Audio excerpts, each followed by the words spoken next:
ಶಿವಮೊಗ್ಗದಲ್ಲಿ ಬಿಜೆಪಿ ಅಭ್ಯರ್ಥಿ ರಾಘವೇಂದ್ರ ಮತಯಾಚನೆ ನಡೆಸಿದ್ದಾರೆ. ಮತದಾರರನ್ನ ಭೇಟಿ ಮಾಡಿ ಮತಯಾಚನೆ ನಡೆಸಿದ ರಾಘವೇಂದ್ರ ಈ ಬಾರಿ ಬಿಜೆಪಿ ಬೆಂಬಲಿಸುವಂತೆ ಮನವಿ ಮಾಡಿದ್ದಾರೆ. ರಾಷ್ಟ್ರೀಯ ಅಧ್ಯಕ್ಷ ನಡ್ಡಾ ಅವರೇ ಖುದ್ದಾಗಿ ಭೇಟಿ ನೀಡಿದ್ದಾರೆ. ಕಾರ್ಯಕರ್ತರಿಗೆ ಉತ್ಸಾಹ ತುಂಬುವ ಕೆಲಸ ಮಾಡಿದ್ದಾರೆ.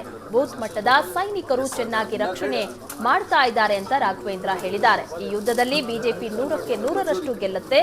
ಶಿವಮೊಗ್ಗ ಸೊರಬ ತಾಲೂಕಿನಲ್ಲಿ ಇಂದು ಪ್ರಚಾರ ಅಂತ ರಾಘವೇಂದ್ರ ಹೇಳಿದರು.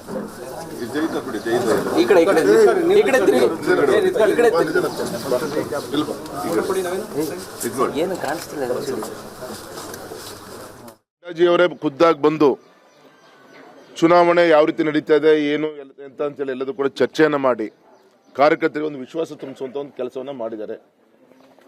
ತುಂಬಾ ಸುದೀರ್ಘವಾದಂತ ಒಂದು ಯುದ್ಧ ಇದು. ಒಂದು ತಿಂಗಳ ಒಂದು ಕ್ಯಾಲೆಂಡರ್ ಆಫ್ ಈವೆಂಟ್ ಹಾಕಾದ್ಮೇಲೆ ನಮ್ದು ದೇಶದಲ್ಲಿ 3ನೇ ಹಂತ ಆದ್ರೂ ಕೂಡ ರಾಜ್ಯದಲ್ಲಿ 2ನೇ ಹಂತದ ಚುನಾವಣೆ ನಡೀತಾ ಇದೆ. ತುಂಬ ಒಳ್ಳೆ ರೀತಿಯಂತ ಒಂದು ನಮ್ಮ ಬೂತ್ ಮಟ್ಟದ ಸೈನಿಕರು ತನ್ನ ಸಣ್ಣ ಬೂತನ್ನು ಚೆನ್ನಾಗಿ ಅದನ್ನು ರಕ್ಷಣೆ ಮಾಡಿಕೊಳ್ಳುವಂಥ ಕಾರ್ಯವನ್ನು ನಮ್ಮ ಬೂತ್ ಮಟ್ಟದ ಕಾರ್ಯಕರ್ತರು ಮಾಡಿದ್ದಾರೆ. ಇನ್ನೂ ಒಂದು ವಾರ ಸುದೀರ್ಘವಾದಂಥ ಒಂದು ನಡೆಯುತ್ತೆ. ಈ ಯುದ್ಧದಲ್ಲಿ ಭಾರತೀಯ ಜನತಾ ಪಕ್ಷ 100ಕ್ಕೆ 100 ಗೆಲ್ಲುತ್ತೆ. ಸರ್, ಇವತ್ತು ಶಿವಮೊಗ್ಗ ನಗರ ಮತ್ತು ಪೂಜೆ ಯಡಿಯೂರಪ್ಪನವ್ರು ಬಂದಿದ್ದಾರೆ. ಇವತ್ತು ಗ್ರಾಮಾಂತರದಲ್ಲಿ ಅವ್ರ ಕಾರ್ಯಕ್ರಮ ಇದೆ.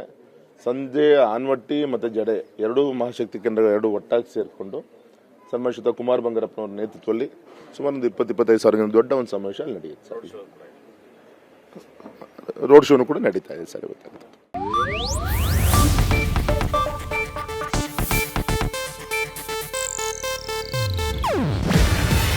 ಇದು ಏಷ್ಯಾನೆಟ್ ನ್ಯೂಸ್ ನೆಟ್ವರ್ಕ್ ಪ್ರಸ್ತುತಿ. ನೀವು ನೋಡ್ತಿದ್ದೀರಾ ಏಷ್ಯಾನೆಟ್ ಸುವರ್ಣ ನ್ಯೂಸ್.